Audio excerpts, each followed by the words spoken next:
Hold on, don't speak over. I let you talk, so don't talk over anyone else, please. I believe probation is absolutely right, that jail time and probation has not been a deterrent for him. He's not made probation. We would ask for the 8-year sentence, TDC.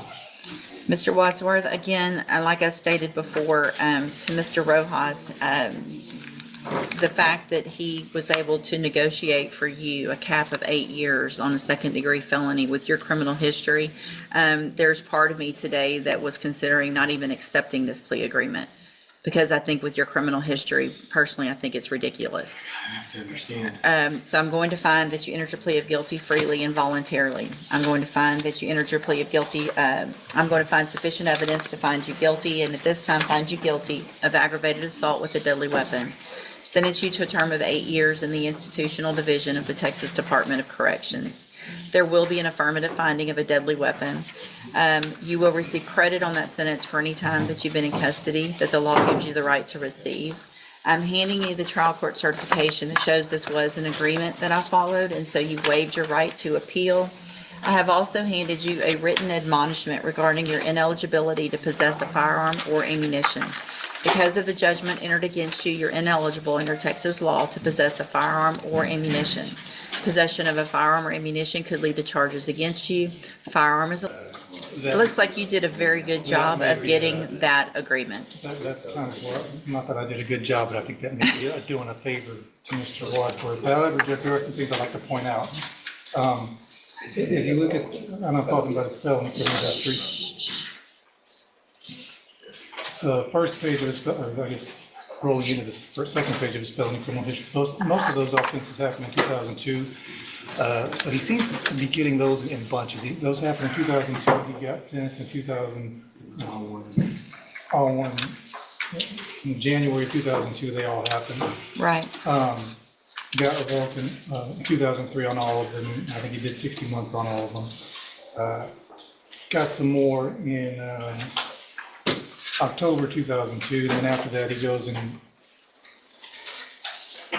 Basically, he's in and out until about 2019 when he picks up some more cases. And from 2019 to this present case, From after the 2002 and to the 2019, there were seven additional felonies. Yes. 7 additional felonies. yeah. Go ahead. And then from 2019 to now, at least, he's able to stay clean. So he tells me most of the time when he's committing offenses is when he's off his medications. He's been back on the meds now in jail. It's helping him. He's able to think clearly now. We talked about this, and if the court's even going to consider probation, as pointed out in the PSI, the only way he's going to get probation is with safety to get help with his drug issues. And he understands that. He recognizes that. He's willing to do that. He's hoping that you give him a chance to do that. And even as he was pointed out by the probation officer in the report, he's indicated to them that he's tired of this lifestyle. He's tired of being in handcuffs. He realizes he needs help just to make his life better. And he tells me he's ready to make that change. And he does have some statements to make to you at the appropriate time. All right, go ahead, sir. I only wrote this because I get really nervous. Sure. So I said, this letter is to ask you for some help. I'm a drug addict. I can, oh no. Basically, listen, man. I was a bad kid until I was ADD poster child. I was put on Ritalin. Then I did really good. The Ritalin, I went from straight F's, farting in class, thinking it was funny, picking my nose and eating it, all that stuff. I thought it was, I just was bad. They put me on Ritalin, I went from straight F's to straight A's. I was sexually abused. My parents were drug addicts. I went to prison. You guys forgot something. And I hope it don't hurt me, but I got beat up. I had a robbery in 1992. When I got out from that robbery until 2000, when you started, 2002, yes, ma'am. I stayed out of trouble again because I was on medication. It's been my whole life. It's been the pattern of my life. I'm on my medication. I'm a great guy. I'm a journeyman electrician. I'm a father. I'm a grandfather. I spend time with my kids. if I'm off of them, and the reason I got off of them and this offense happened is, I was hearing voices. I thought my roommate was holding my girlfriend hostage. It says I hit him with a bat, but it was my walking cane. It wasn't a bat.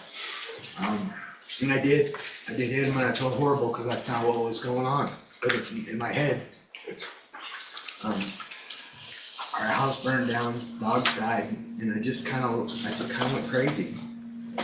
But I did stop. I did tell in 2018. I'm sorry, 19. I said I'm tired of this, and I'm gonna stay on my medications. When the house burned down, all my medications went with it. My truck, my tools, and everything. And I was just barely making it. And I honestly thought my roommate was holding my girlfriend against her will and hostage. And we started fighting. I was losing, and I hit him. If you do give me the chance, what I need is some help staying on my meds. Because I start feeling like I'm doing better sometimes, and then I stop taking them. When I stop taking them, I hear voices, and I can't tell if it's mine or if it's somebody else, or I can't tell. So, I but think Mr. I'm Wadsworth, here's the thing. Yes, ma'am. And I appreciate what you're saying, and I feel like you are sincere in what you're saying. Yes, ma'am. The problem is, you're 51 now, 52? 51, ma'am. 51. Fixing to be 52. And you know you've had these issues. Yes, ma'am. You've been given opportunities, and you know I need to be on my meds.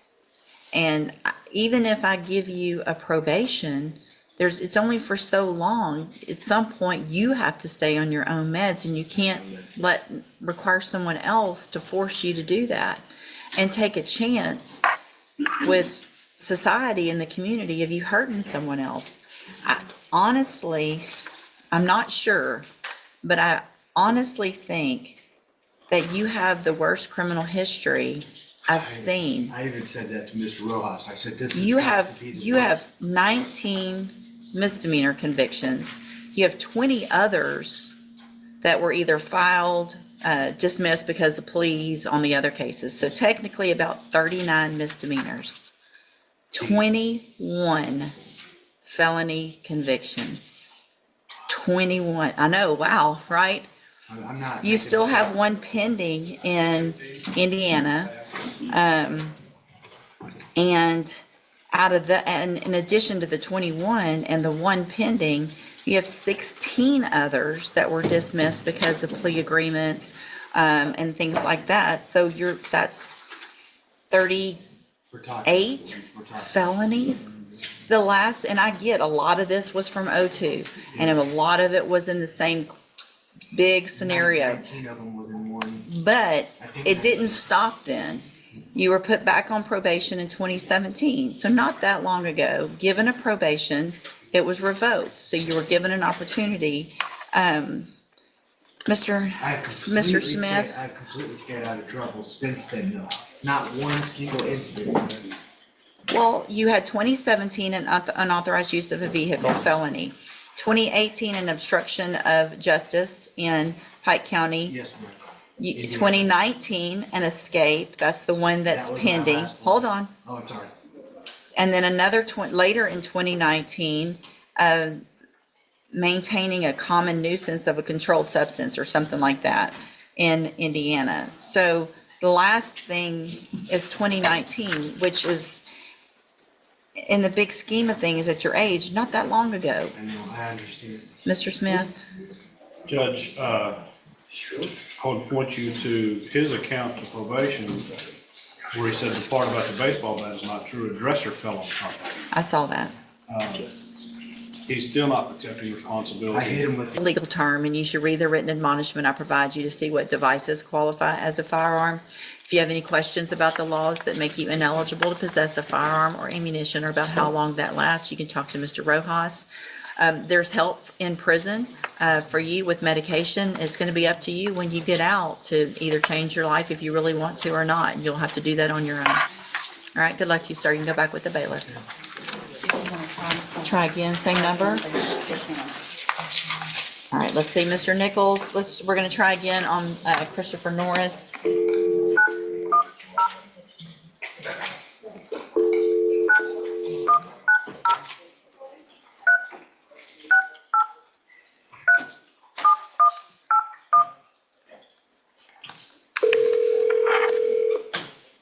This Dorothy, can I help you? Hi, this is Judge West. I'm calling. Hello. How are you, ma'am? Good. Good. Do you have Mr. Norris with you? We have got him coming on his way right now. Okay. To retrieve him from class. Okay. Just let me know as soon as he gets there. Wonderful. Thank you, ma'am.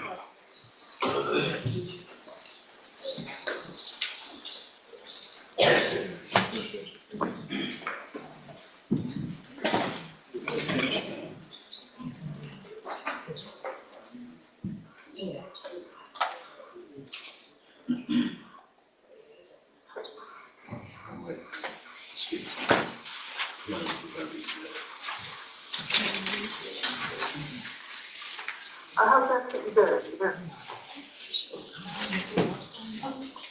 He is coming through the door right now. Thank you. Hold on one moment.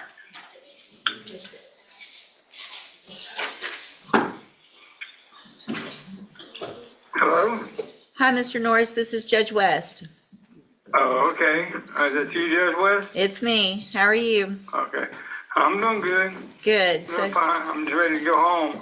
Well, we're gonna go through what we've got today and figure out what we're gonna do. This is cause number 01.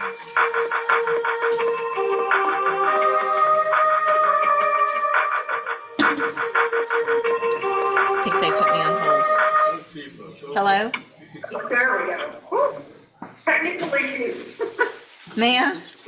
Technical issues for a moment. That's okay. We had some nice music to listen to for a minute.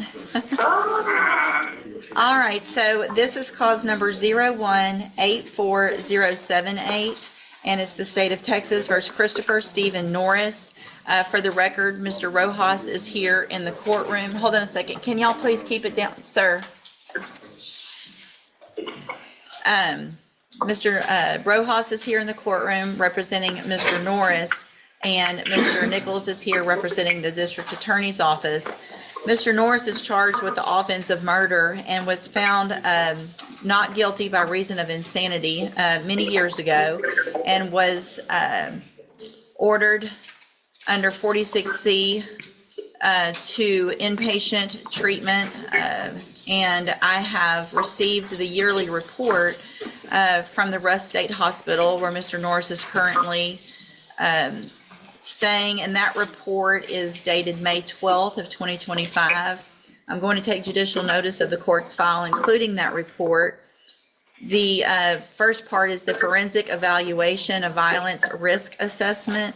This was prepared, let's see, hold on just a second. I'm gonna get to the end.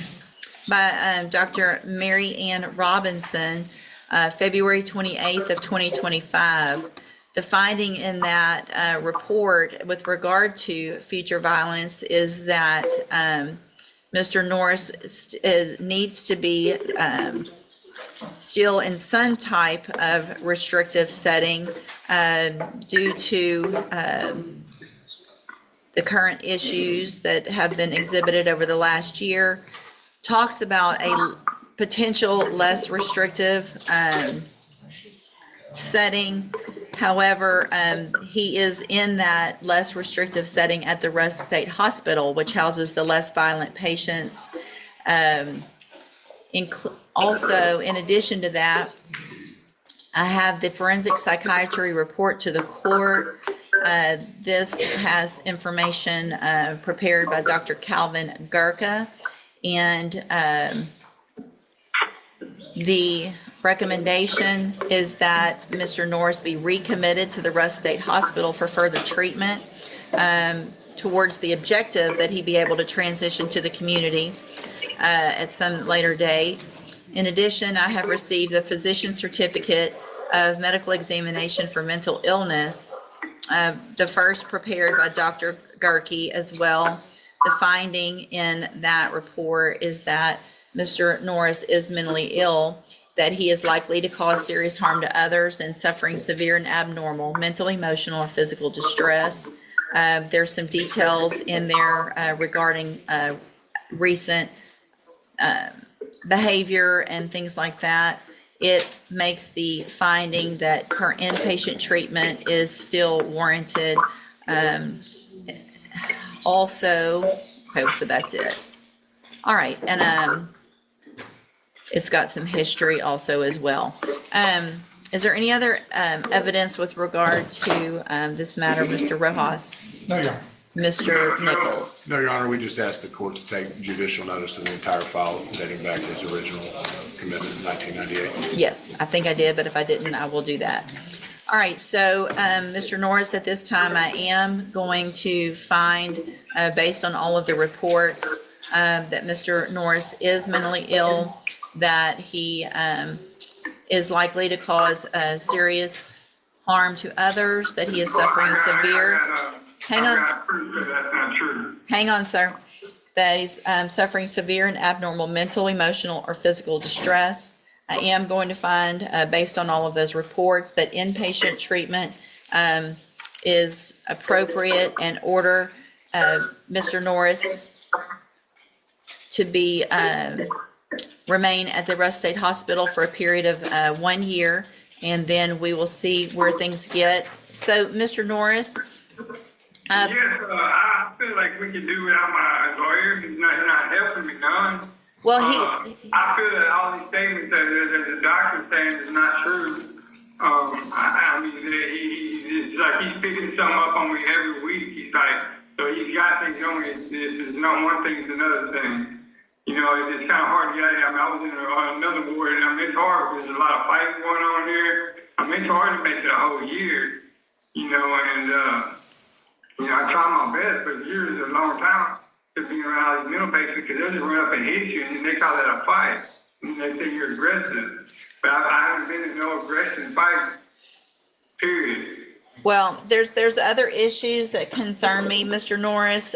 We tried a couple of years ago, or it's probably been longer than that, where we tried a less restrictive facility, and I actually agreed to do that. That did not work, and I ended up having to have you put back in the Rush State Hospital. So I am not comfortable with any release to a less restrictive environment based on what all of these reports say.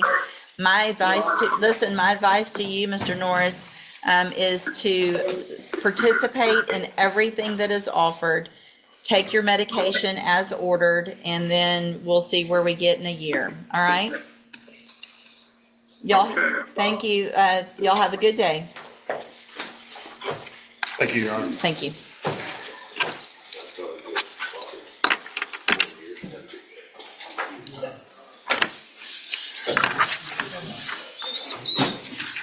Mr. Burbank, you've got Devin Byerly.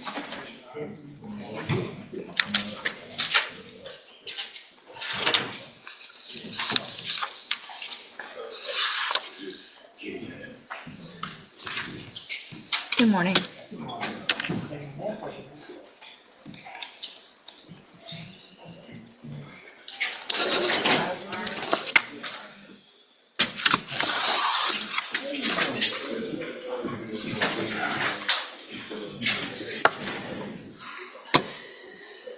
Morning, Ms. Mulkey.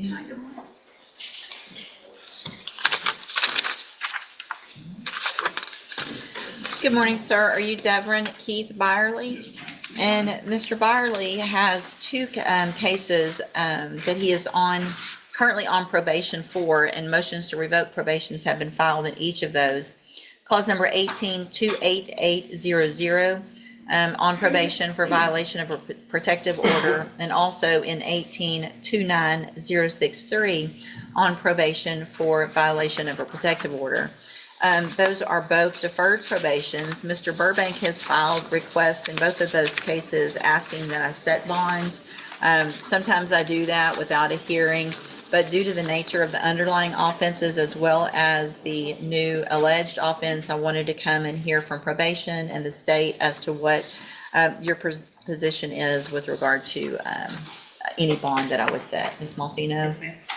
Judge, Obviously, I will defer to whatever Ms. Johnson thinks is appropriate. I do want to let the court know I did reach out to the complainant in the underlying offense. I've actually maintained contact with her just on a friendly basis since the original offense that I handled back in 2019, just to be able to assure the court that those issues do not involve that complainant, the issues that he's having now. There is Right. no issue with the Hartley family, which I was glad to hear. Obviously, my concern is that there's been another assaultive offense. There's also been an allegation of a possession of a controlled substance. So 2 new offenses while on this bond, in addition to multiple violations, in addition to everything that Ms. Johnson has already made available to Mr. Byerly. So I know that he's entitled to a bond Well, as he is on deferred. Maybe but- he is without certain findings, so that's why we're here. So just also for the record, Mr. Byerly, and I know you know this, but I'm going to go through just so that we're all clear what the allegations are in that motion, and just that they're allegations, and obviously they haven't been proven true. But it looks like you have an allegation that you committed an offense of assault April 21st of 2025, that you tested positive in a urine sample for opiates, that you did not provide verification of attending the JCDI program. Looks like there was another urine sample that tested positive for alcohol in April of this year.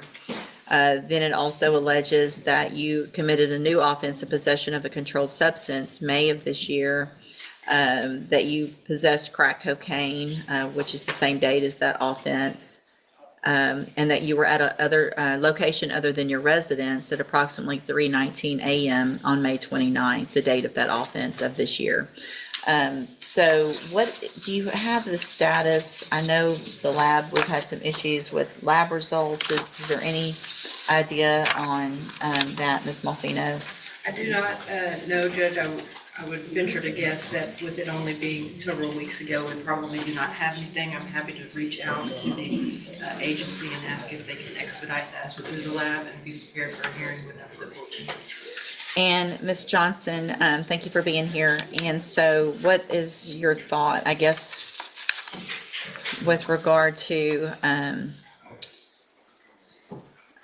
setting a bond? And if I did set a bond, what specific conditions do you think would be So I helpful? received his case, I became his officer in February of last year. Okay, And since then, I have put him in ISF cognitive, I have put him in JCDI. Prior, he's done an MRT. He tells us that he understands that he has a drug problem, but then still continues to do what he's doing. We've tried to help him as much as we can. And I went and visited him, I believe last week or 2 weeks ago, and he told me the reason he was getting on a bond was so he could go work out of the county. And I don't think that's a smart decision. If you put him on bond, I would say a drug patch would be smart. A GPS would be smart, but ultimately, Your Honor, it's up to you, but I don't think a bond is a smart decision. yeah, I don't either. Can I have? You may. Go can I ahead. ask her a question? When did you place him on JCDI? Do you have a date of this time?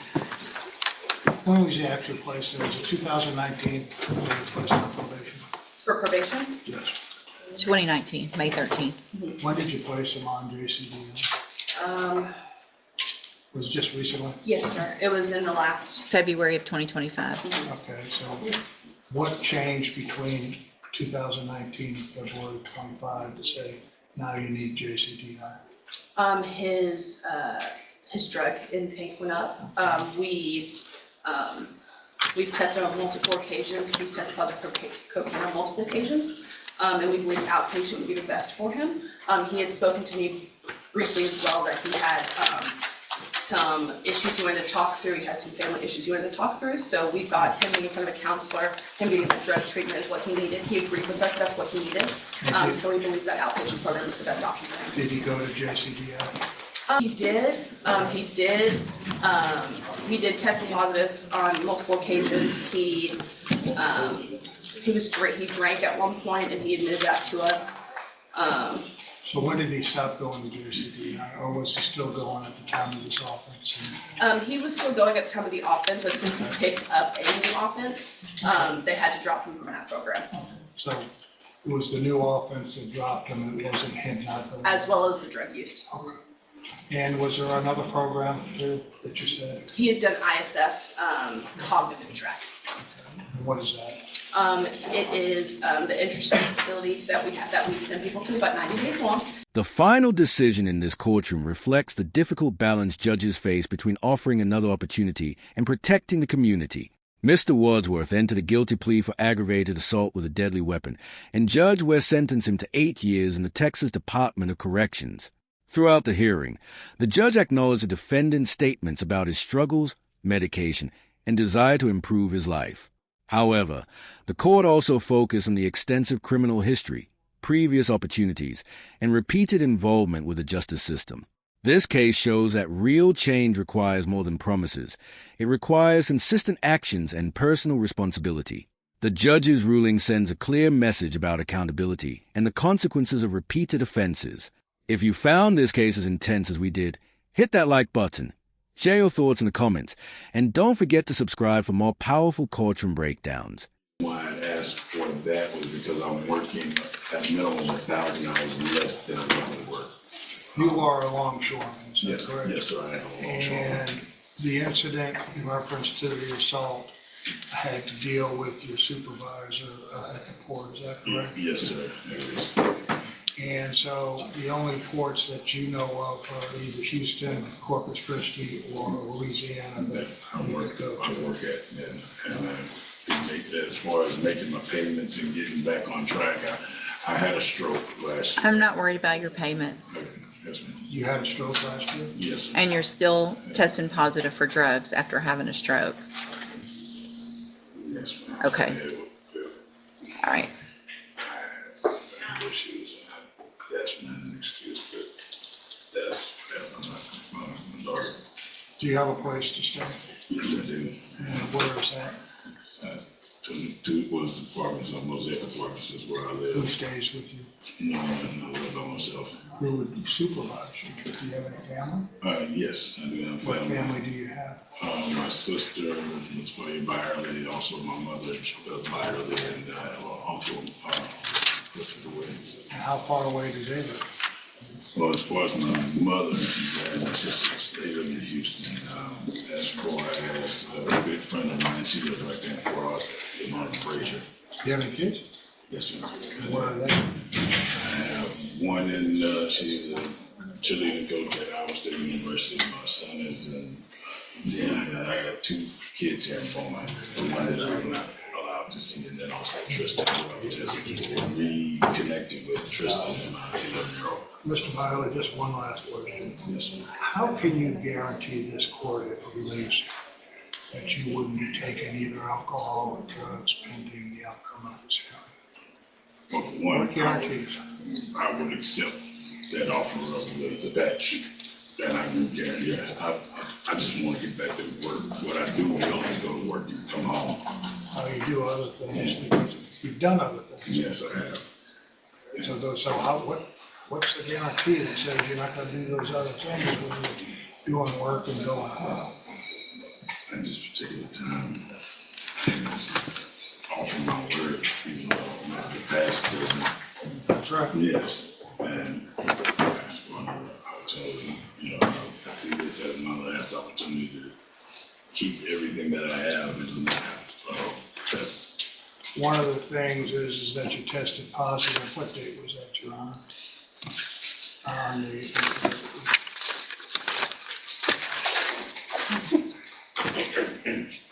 I don't know, Mr. Burbank. What date is it? now, I was wondering what date it was on the allegation. There's a date of April, if I may. Go April ahead. 29th, April Did you 15th. test positive for alcohol back on that date? Yes, I did. And was there a date also of positive for cocaine? Was there? Yes. Yeah, there was. So those allegations are true, correct?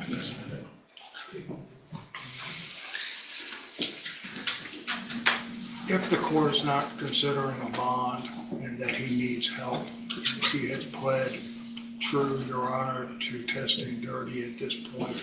Well, he hadn't pled, we're not sworn in, or, I mean, if he wants to plead to the motion, we can take care of that.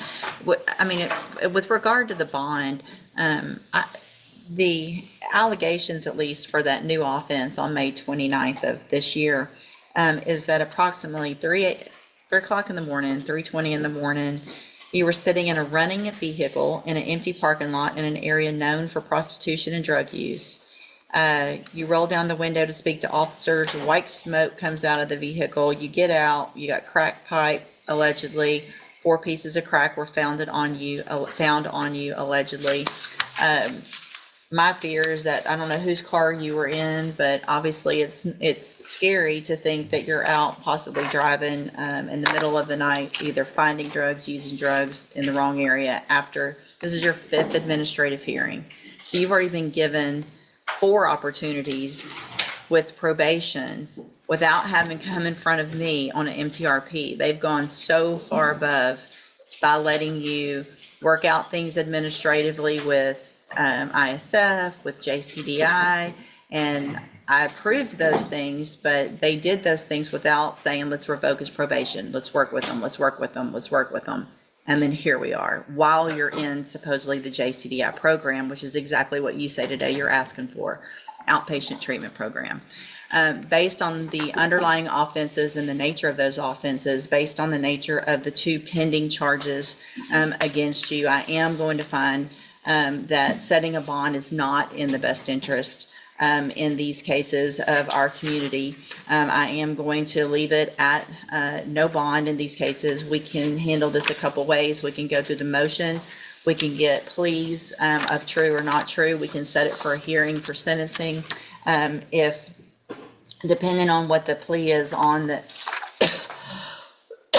excuse me, the new charge of possession, we can get with the lab and I can ask them to get that done before that hearing. We can take care of that at that hearing. Right, I mean, I'm advising not to enter a plea in reference to the new offenses until we know exactly what it is. And That's fine. There may be a question. I think we can get that taken care of if I make that special request that they get that done in time. Do you want to go through the motion today? Besides the new offenses, yeah. Well, I'm going to go through the whole motion. He can enter pleas of true or not true. Okay. Mr. Byerly, raise your right hand the best you can. Excuse me. Do you swear or affirm the testimony you're going to give in this hearing will be the truth, the whole truth, and nothing but the truth? Yes. All right, let me get this pulled up a different way. I think I can do it. So will he waive the formal reading of the motion? Be well, Your Honor.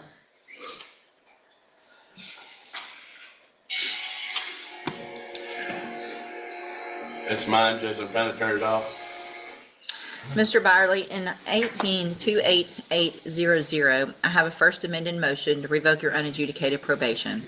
Shows that you were placed on probation May 13th of 2019, and that was a 10-year deferred probation for violation of a bond or protective order.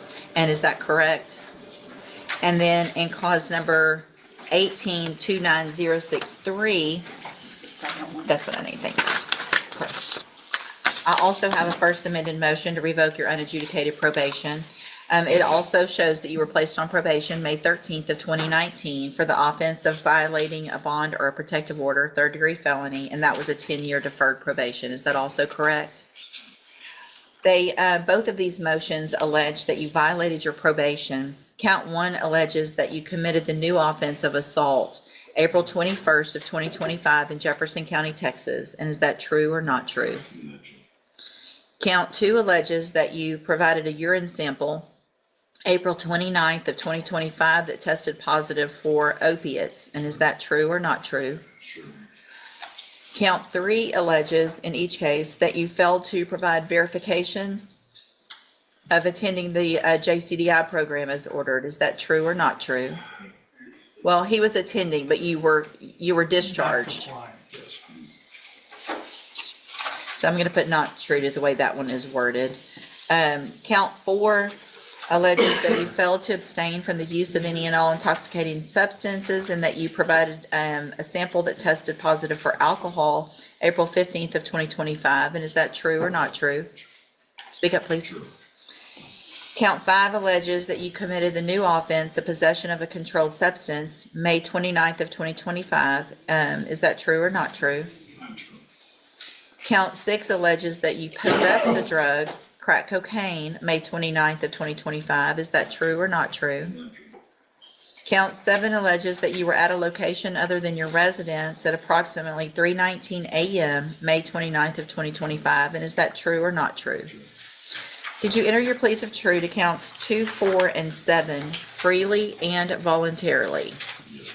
And did you plead true to those counts because they're all actually true? All right, then I'm going to find in each of your cases that you entered your pleas of true to counts 2, 4, and 7 freely and voluntarily. Find those counts true, find sufficient evidence to find you guilty and revoke your probation, but I'm not going to do that. I'm going to restate your case for a sentencing hearing, ask probation to do an updated pre-sentence report, ask the state to bring any witnesses with regard to those other cases. We will set it at 11 o'clock probably, but we don't need a bunch of time, do we, on a regular day? We'll just do it at 11 o'clock. And if you need me to call the lab for any reason to make sure that that gets done as quickly as possible so that Mr. Burbank has notice of those results, then just let me know and I'll help take care of that if we can get that expedited. All right, we'll see y'all back at sentencing. Yes, sir, thank you.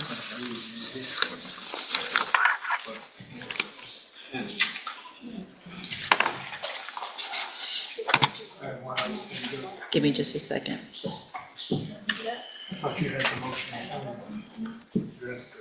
Well, I had it up here and I had other stuff here. I had some of it.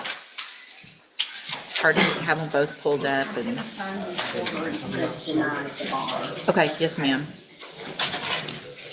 What was it, 2, 4, and 7? He pled 2, 4, and 7. All but the new allegations. Of Yeah. possessions of assault. Got it. Well, the 2 allegations of it. And then there was one in reference to JCDI. Got it. 2, 4, and 7. Wasn't.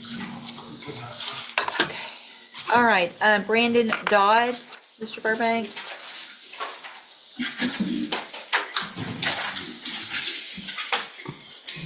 Good morning. Are you Brandon Dodd? And this is 242418. Mr. Dodd is charged with murder. And Mr. Burbank, what is the announcement? We have been, as you know, I'm the second, or maybe third attorney, judge, second attorney on this. Just retained. I'm just asking for one more reset. We're almost up to speed. There were some questions I've gone over and talked at length with Mr. Dodd and just requesting more time. There is a co-defendant, but that doesn't make no difference. Okay. No objection, Judge. All right, and so what I'll do, yeah, it looks like you've just been on it a short amount of time. Mr. Dodd, I'm going to reset your case one more time so you and Mr. Burbank can make sure you're both up to speed on everything that he's got, negotiations, and then we'll see if we can get an announcement at that next court date. All right, you can go back with the bailiff. See, is Mr. Kurtz? Yes, sir. Thank you.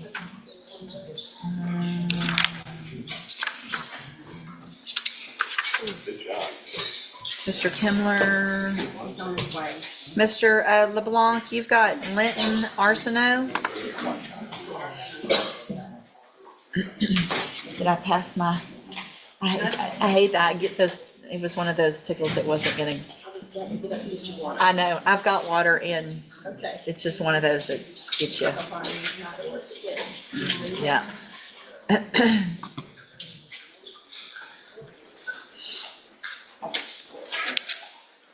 Good morning, sir. Are you Linton Arsenault? And this is 242190. Mr. Arsenault is charged with failure to comply with sex offender registration requirements. Mr. LeBlanc, what is the announcement? Since I've gone over everything with him, and we thought I need to talk to Mr. Honkpower regarding the account off. I believe it's going to be something we'll have worked out. You believe it'll be what? It'll be something we have worked out, I think. Okay. And Mr. Honkpower's out this week, but he'll be back next week, right? Yes, Judge, and Mr. LeBlanc did come and get the media. Okay. For this case as well. Good. I just have not discussed the offer with him. I'm happy Sure. to do so. So what I'm going to do, Mr. Arsenault, is reset your case one more time, and it'll be that last reset. That'll give Mr. LeBlanc time to talk to the district attorney's office, make sure whatever offers they have, any negotiation is complete, make sure you've seen everything they have, and then we'll get an announcement at the next court date. Okay? Thank you, sir. You can go back with the bailiff. Thank you, Mr. LeBlanc.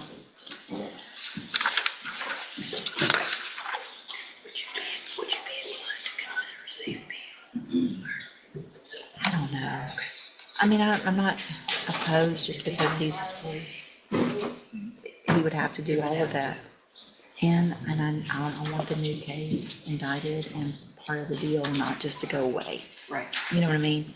I think. It shows the lab is already in progress, so we'll just stay the course. I mean, that's clearly what he needs. So I'm not opposed to it, but he's gonna have to take some responsibility for all that. Okay. Yeah.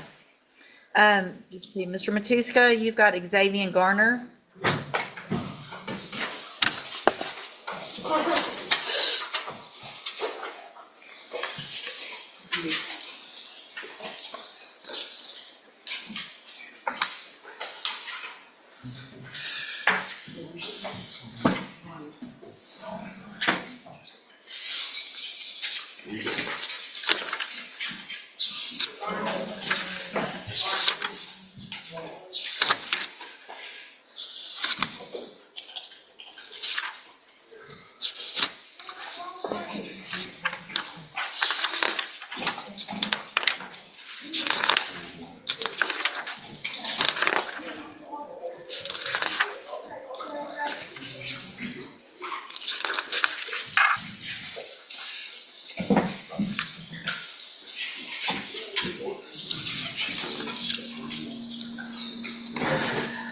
Good morning, are you Xavier Garner? Yes, ma'am. And Mr. Garner has 4 cases, and 230957, harassment by a person in a correctional facility, 242322, aggravated sexual assault of a child, 242323, and 2324, indecency with a child. And Mr. Matuska, what is the announcement? Your Honor, I've been able to collect most of the discovery. Still trying to get some of the digital media. I do expect this case to be placed on the trial docket. I just need to get the digital media. Okay. I've talked to Mr. Nichols about that, and that should be shortly. We did speak, Your Honor, but I've been out the last few days, so I wasn't able to get that resolved for him this time around. Okay. I think it shouldn't be hard to get it for him, make sure he has everything. Okay, so I'll do one more reset, and this will be the last reset. Y'all make sure you visit about all of that. Mr. Garner, what I have here is a pile of jail incident reports. So I want you to make sure you know that I know everything you're doing in court. And if this goes to trial, a jury will know everything that you're doing in our jail. Do you understand that? Yes, ma'am.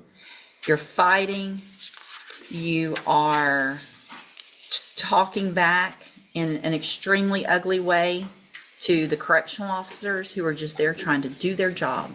That's their job. They're just going to work every day. They don't need to hear this crap from you every day. Every single day you're talking back, you're calling names, you're not following the rules. You want to do it your way. When you're in jail, you don't get to do it your way. And if you do continue to do it your way, you're going to end up with another harassment of a public servant in a correctional facility. You're going to end up with more time if you get found guilty because a jury's going to be mad because they're going to hear about all these things. So I want you to stop and I want you to understand, and I've been telling every one of you, how old are you? 22. 22 years old. It's all of you young kids out there acting like absolute heathens. So if you want your life to get better, you tell the rest of them, hey, I'm not going to get in trouble anymore. Y'all do what you're going to do. But running up on people, stealing their food, calling names, it's only going to get you in more trouble. All right? Yes, ma'am. Go back with the bailiff.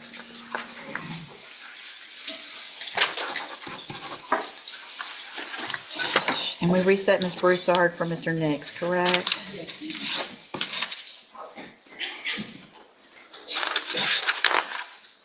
Mr. Rennick, you have did I see Mr. Rennick? Yes. Working on it. Okay. He's got something for them, but he's still got Mr. Joel here. What about Mr. Vasquez, are you ready to announce on Veronica Randall? Can we hold on that, John? Sure. Okay. And what about Mr. West?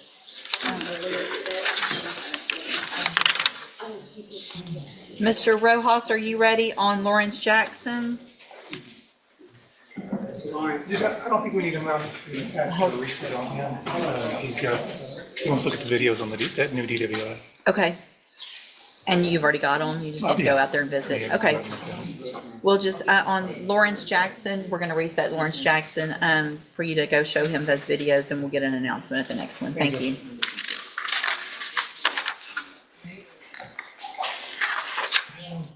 Mr. Parker, you have Cortland Pender.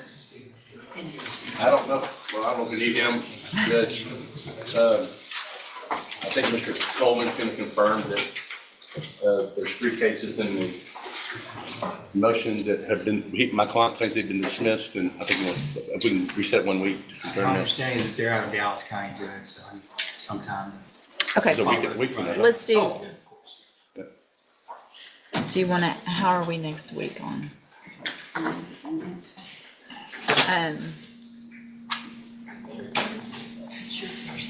I don't know, the next week maybe just as, all right, let's just do 1 week on Cortland Pender. And then you've got Esker Boykin, Mr. Parker? It's a, we have a plea ready. Okay. Well, you- Oh, that goes in that other file I was, okay.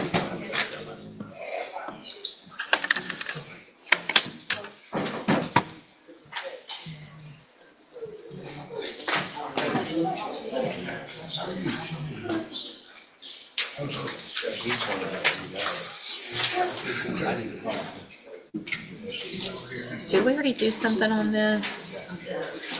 And then He was evaluated.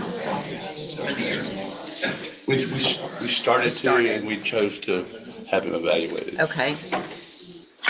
Good morning. Are you Esker Boykin Jr.? And this is 250351. I'm going to take judicial notice of the court's file. Mr. Boykin was examined by Dr. Prapon for competency to stand trial. I received that report dated May 21st of 2025. The finding in that report is that Mr. Boykin is currently competent to stand trial. Is there any other evidence with regard to competency, Mr. Parker? No, Your Honor. Mr. Coleman? Not from the state, Judge. All right, then at this time, I am going to find that Mr. Boykin is competent to stand trial. Mr. Parker, will he waive the formal reading of the indictment? He will, Your Honor, and just for the court record, please do it unless you're included.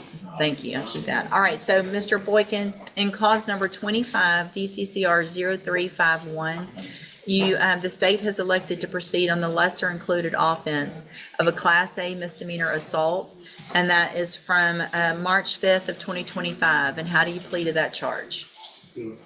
Are you pleading guilty freely and voluntarily? Speak up, please. And are you pleading guilty because you actually did what they've charged you with? I have here on the computer some documents that have your signature on them that the state's marked as exhibit number 1. Before you signed these, did you go over them with Mr. Parker? Do you fully understand them? And do you understand, if I follow the agreement that you made with the district attorney, that you will be waiving or giving up any right to appeal? So if I follow the agreement, you can't change your mind. Do you understand? Yes, Your Honor. And are you a U.S. citizen? Yes, Your Honor. State tenders number 1. No objection. It's admitted. Did you have something? I'm sorry. All right, Mr. Boykin, I'm going to find that you entered your plea of guilty freely and voluntarily. I find again that you're mentally competent and you understand the nature and the consequences of your plea.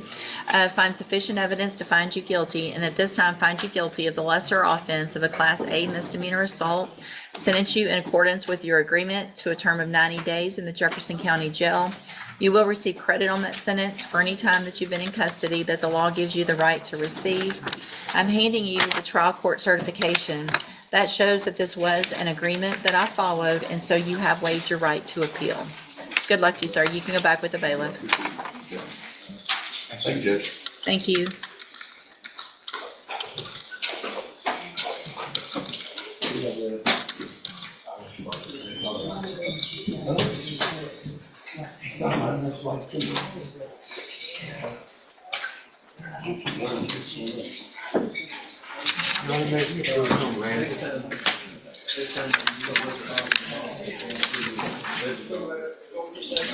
Veronica Randall, Mr. Vasquez, Ms. Malfino. Good morning, ma'am. Good morning.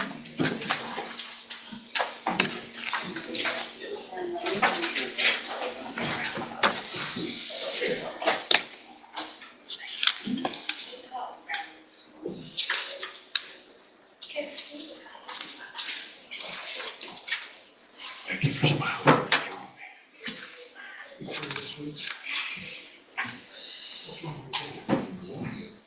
That was very.